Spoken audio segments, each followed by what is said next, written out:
ఫలానా మగ్దలిన మరియ యేసయ్యకు అత్తరు పూసింది. తన తల వెంట్రుకలతో ఆయన పాదాలు తుడిచింది. కన్నీళ్లతో ప్రభు కాళ్ళు గడిగింది.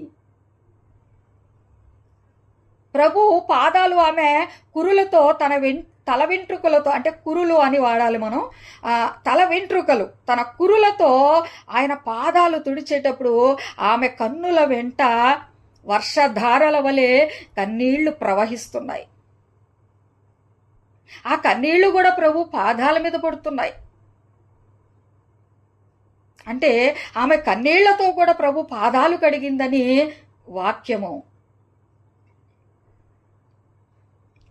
కన్నీళ్లతో ప్రభు కాళ్ళు గడిగిన మగ్దలీనలా అని కూడా పాట ఉంది. రాత్రి కూడా మీకు వచనం జ్ఞాపకం చేశాను. అలాయిను కన్నీళ్లతో ప్రభు కాళ్ళు గడిగిన మగ్దలీనలా.